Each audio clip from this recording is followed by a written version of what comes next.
Welcome back to RCH Builders. Today we'd like to give you a lesson on load bearing in a house. The definition of load bearing means that it carries a load, which is usually a beam, the floor, the roof, or any other, of course, structural part of the house. It is going to carry that load through a brick column to the ground, where there should be a footer that bears all of that load.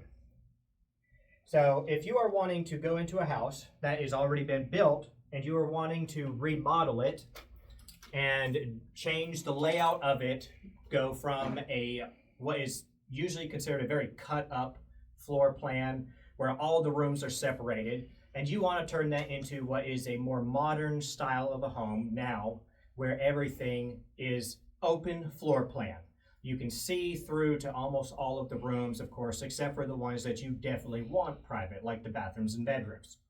So if you're wanting to do that, you definitely need to know which walls and floor areas are considered load bearing. So in an old mill house like this, it's going to be done a little differently than we do build houses today. Most houses today are going to all be built pretty much the same, where if your ridge pole is coming across like this, then all of your ceiling joists are going to run against that. They're going to run perpendicular to it, and all of your walls are going to run again perpendicular to that. That will be non-bearing. And the ones that run in line with the ridge pole are usually going to be a load-bearing wall. And then underneath again, going with that same reference point, the floor system is going to be pretty much done the same thing usually. Generally, those floor joists are going to run perpendicular to the roof, and the beams are going to run parallel with that roof ridge. That is not always the case, especially in old houses. In new houses, sometimes there will be changes to that as well. For instance, when there are multiple gables that come off of that ridge. So the main ridge may go like this, and then there might be, say, a porch where that roof turns and goes the other way. When that happens, the load bearing that is underneath it for the floors, the walls, and all that may not turn. They may still run the same way as the main ridge pole, and they may simply have posts that fall down and bear on those locations. So you can't always just go with the way the ridge pole is operating. You have to look at other things as well to know which way and which ones are actually load bearing. So then you can tear out what you want to tear out while resupporting what needs to be resupported. So in this old mill house here, we have a beam right here. What this beam is doing in this mill house is it is supporting the exterior wall that is between the front porch and the living room. And it goes from here, it goes all the way across. It sits on this pier. You've got another one right here. You've got one right there, and that's actually a double pier. It supports two different locations, and there's two more that go back there, where it goes between the porch and the bedroom, front bedroom. Then we will also look at this, and we'll be able to see, because of the way that I'm not sure if you can see this from that angle or not, but we have right here this beam, which is considered a drop beam, or some people will refer to it as a girder. Both terms are used interchangeably in framing and in construction. All that means is that beam sits down below the floor system as opposed to sitting up in the floor system like you see this one right here that runs along the wall. So this girder here, and there's another one over that way, those two girders are supporting the framing members for the floor on the deck up above. Those the way that they are done and the way that that floor is done is not very good. That's had a lot of water damage to it. There's a good chance that we may rip that off and simply change it, because with having piers over here, you've got piers right here that run along the front of that porch. With that, we can actually simply put us a ledger beam across the front and run the joist this way. So we'll have the joist going this way here instead of going this direction. The reason for that is because then the joists are spanning a shorter distance. They're going to be less flex when you walk on it and less apt for it to rot out a large section and somebody fall through it. Instead, it'll be smaller sections where it's running, which allows for more square inch support from above when someone's walking on it. It's like wearing a snowshoe in the snow. You're just distributing that weight out over a larger square inch. So again, over here, we have another drop beam or girder. This one is supporting the floor system that goes through the living room and comes through from that front bedroom there. They are bearing down on this girder, bearing down, referring to the fact that it is bearing on here, which is then bearing on the column, which transfers it to the ground. And what that one is doing is it is supporting the floor system. Now, what supports the floor system does not necessarily support the entire house, which you will see when we go up above. This girder is only supporting the floor. It does not support the roof in any way. What that means is it does not have to be, if you look at this, this is only a 2x8. It's only 8 inches thick. If it was supporting a roof, it would have to be thicker, like this beam right here. This beam, if you look at this one, it is a 2x12. It's a whole 12 inches. And that's because this one is actually supporting the roof, the floor, and the walls. It's supporting the whole house.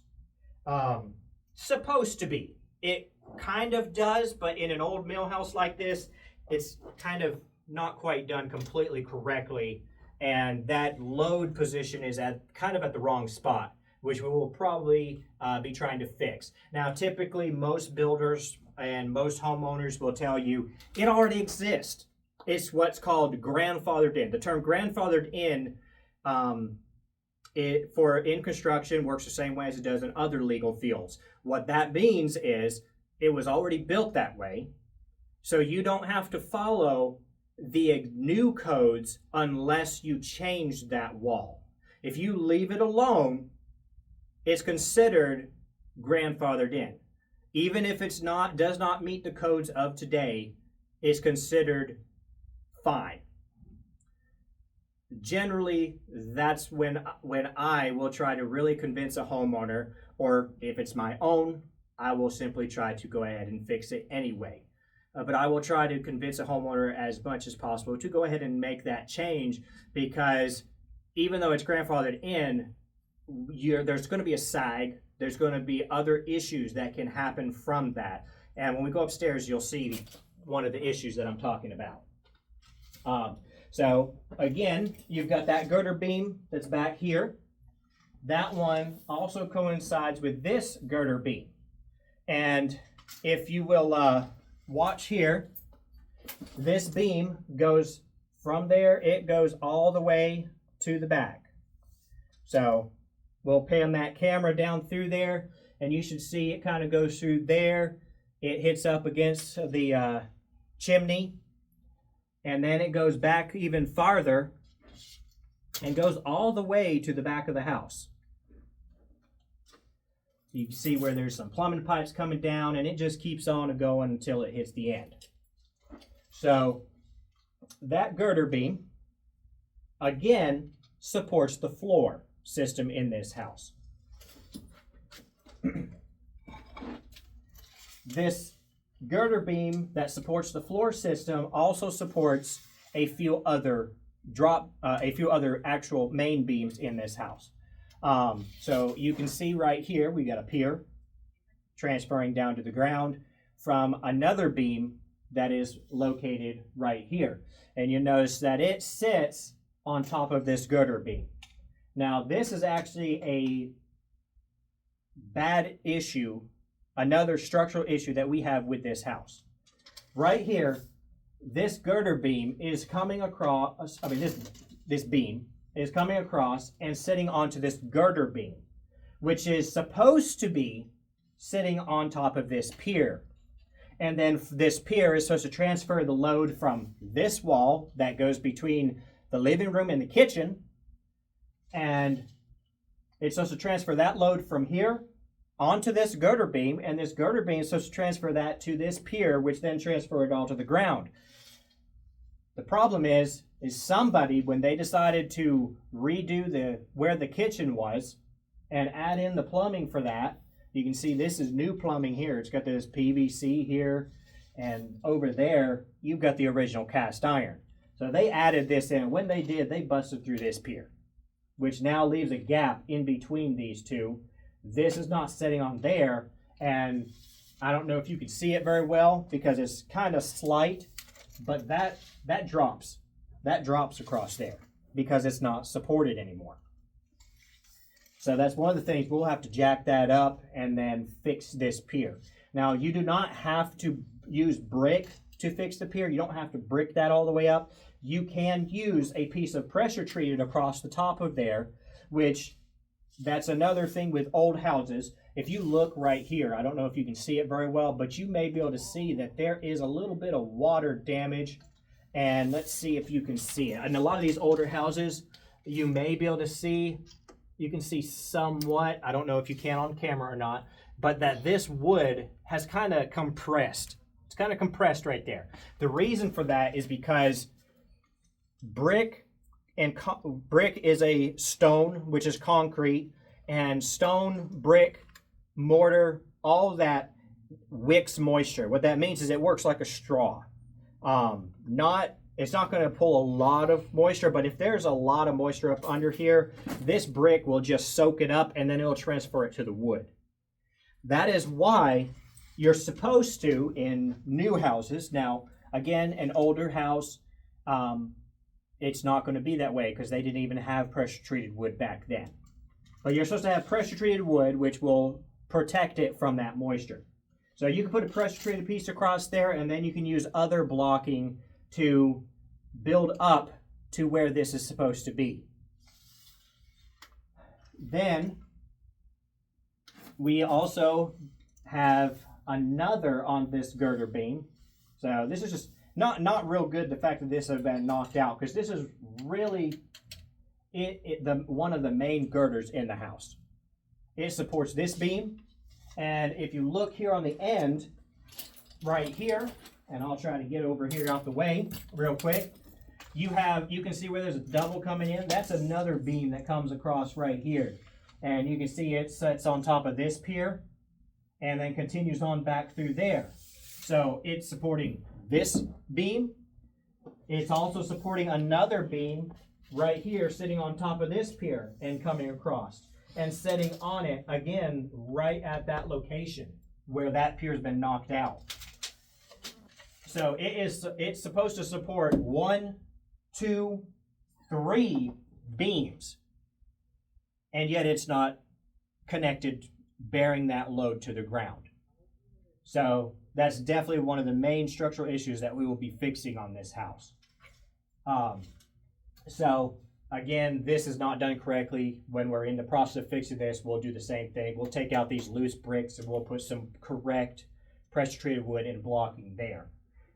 These two beams, this one and this one back here, those ones coincide up above where the hallway and the bathroom are. So back when this house was built, probably in the 1960s, the way that they generally would build at that time was they simply put a beam underneath every wall. That, again, does not mean that it is needed structurally to bear the weight of the roof or anything. It's still a good practice to at least have one joist underneath a wall. The reason being is because it just helps keep it, if you spill water or anything like that on flooring, in your house, it's typically going to end up, you might try to mop it up as best you can, but it gets pushed down between the baseboard and up against the wall. So having a little extra support there is good. It's not necessarily needed if that wall is not bearing the roof or the ceiling joist. So when we go up above, we'll see which walls are actually load bearing and which ones are not. The floor system is also important, but not as important as what walls are load bearing when you're trying to make an open floor plan. The floor system generally has more to do with the actual main structure and if you want your floors to be level when it's all done. In a lot of these old mill houses, the floors may sag in the middle. That's not necessarily an issue. A lot of it is because these old 2x a lot of times were made with green lumber, which means they did not dry. A lot of them within the first year developed that sag in there as the lumber dried and created a curve. Still structurally fine, still perfectly. There's nothing wrong with the lumber at all other than it's got a curve in it. So that's more of a desired visual aspect that, of course, most people will want to fix. The bad thing is a lot of homeowners not understanding the truth about what is really structural and what is not will go ahead and fix what is just technically a visual issue like the floor and not worry about these beams that are actually supposed to be supporting the house because they don't see that. It's under a wall. What they see is the fact that their floor dips. Again, could be a problem, but in most cases is not. So we've seen all these beams. Let's go ahead and move upstairs and see what we can find up there.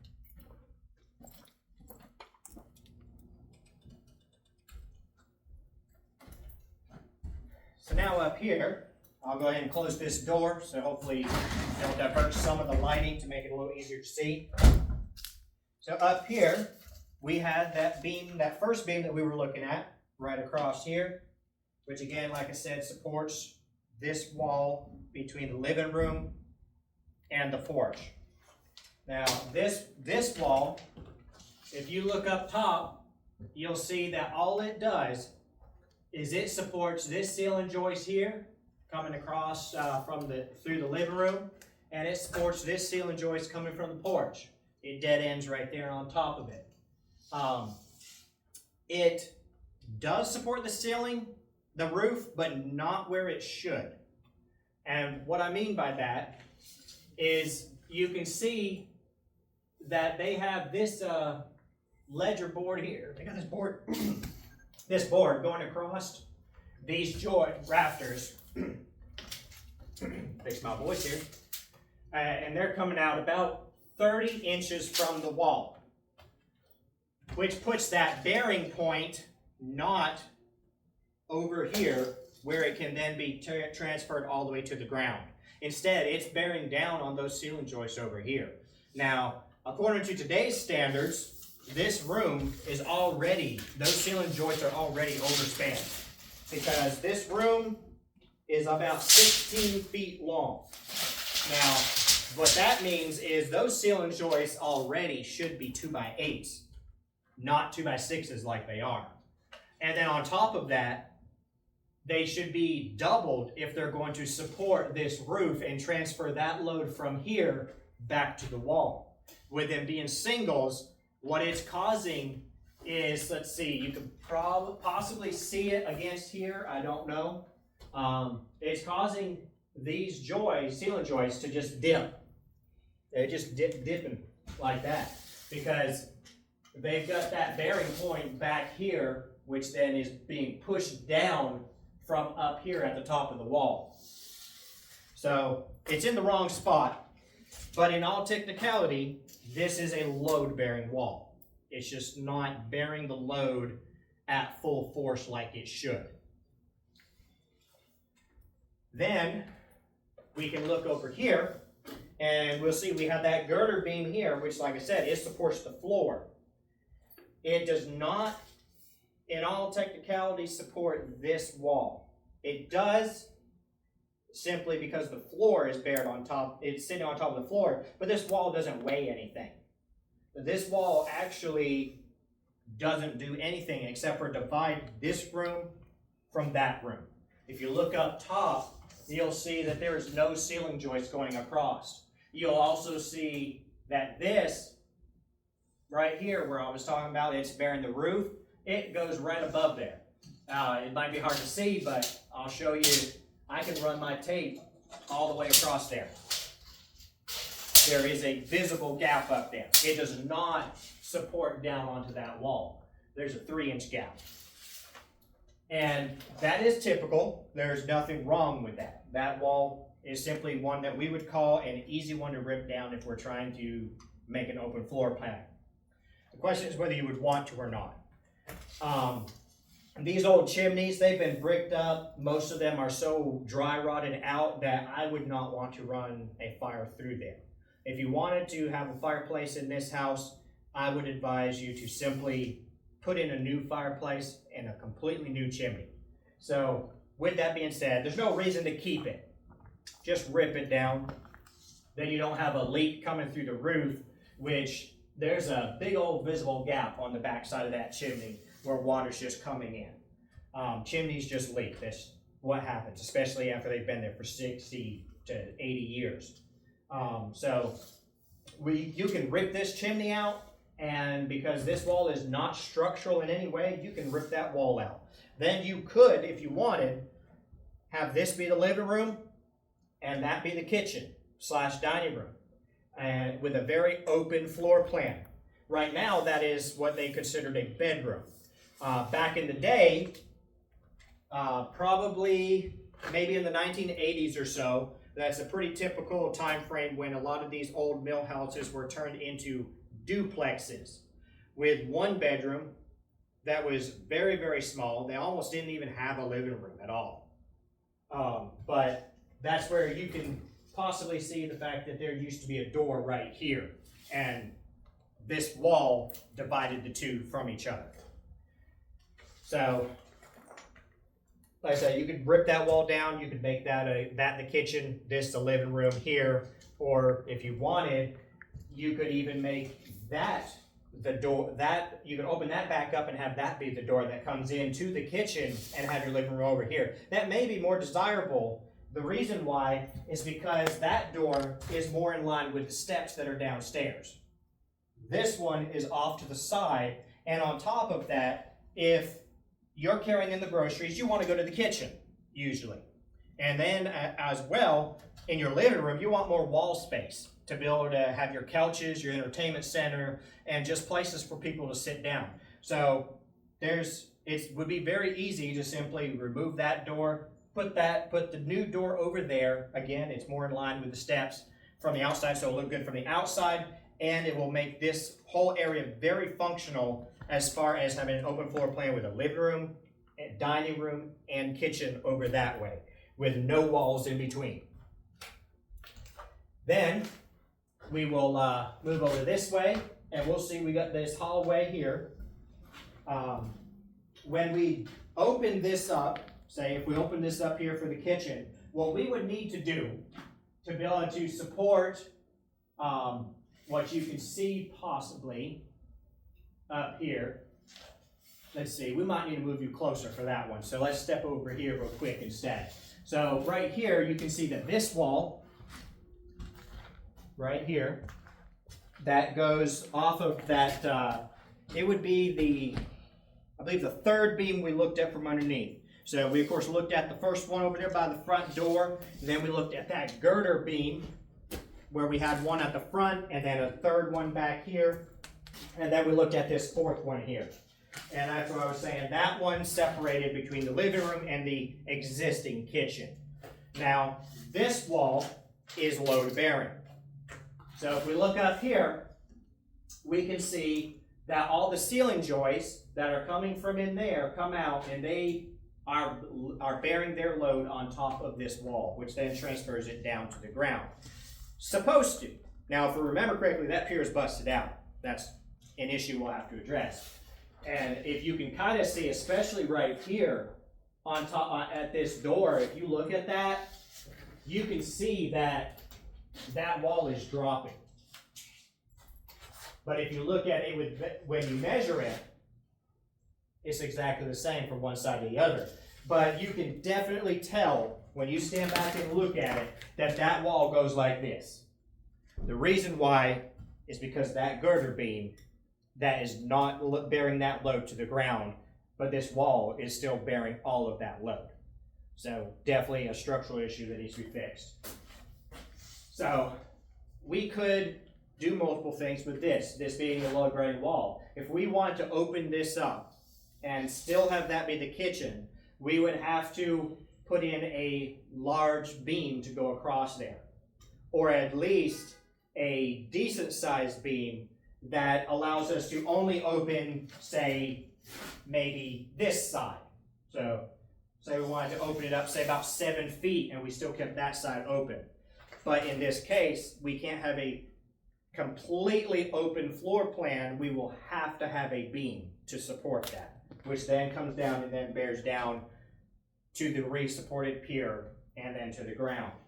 So this one is load bearing. Again, you can see these coming across here. And these ones coming from the living room sitting on top of it as well. Now we'll go ahead and we'll move in here. Like I said, I was going to talk about it a second ago, but a little bit difficult to see, so let's move a little closer.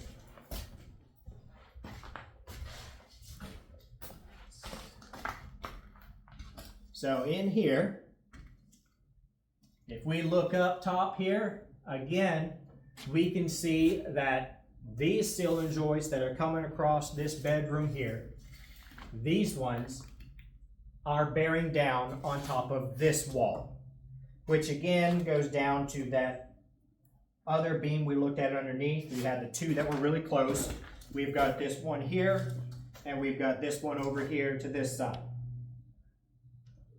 where the other side of the wall is, right here. Now, again, these are bearing onto this wall. You also have these ceiling joists right here, which go across the hallway. And back here, you can see that they go all the way and they bear onto this wall here, which then goes to the ground. Here, where this closet is, I don't know if you can see this. Right here where this closet is, you can see that these joists coming from where the bedroom is back there, they sit on top of this wall. However, they also, of course, they also sit on that wall back there on the inside of the closet. And this one right here that goes across the hallway also goes all the way back there. So if you're not understanding exactly how a structure works, you may, if you go strictly with what I was saying about the joist sitting on top of a wall, meaning it is load bearing, you may confuse this as load bearing. However, it is not, because the end bearing point of those joists are actually back there. That is simply, this wall is simply here only because of the fact that they needed a closet for that back bedroom. So we will probably rip that out. This one here, again, running this direction, outside this bathroom. If you look up top, there's no ceiling joist. There's no nothing. The roof's not bearing down on it at all. This is not a load-bearing wall either. So what I'm thinking quite possibly we will do in this house, plans may change. You never know. Also depends on how far we get before someone else purchases the property. But knowing about load-bearing walls, I'm thinking we will probably tear down that wall, like I said, make that the kitchen / dining room. We might open this side of the hallway up some, only from about here to here, and put in a post. We can put in a post there, make it decorative, make it look good, to be able to add in a beam to support these 3 ceiling joists up top, and then still have a pretty open floor plan. We will go ahead and probably remove this closet, bump it back, or we might not bump it back. We might just open this up and have this be a door that goes in. Go ahead and remove this wall because it's not load bearing at all. Remove that out here. That will let us make that bathroom bigger, and this small little hallway will be able to access that bedroom there. And what we'll probably do is turn what is the existing kitchen into another bedroom. There may be room in there that we could even add a second bath, which would be nice. But we also need to add a laundry room somewhere. The existing laundry room that we have is actually inside the kitchen back there. If you take a look over that way, you can see what they had. Actually, a really chopped up, funky situation. They had the dryer inside this closet here, which meant it would have stuck out pretty good. And then they had the wash machine out here. So just kind of funky. At one point, they even had the dryer right here, which at least coincides a little better with that, but it would make almost impossible to get into your pantry as it would otherwise be set up as. So there's a possibility that what we could do is have this be a bedroom instead of a kitchen.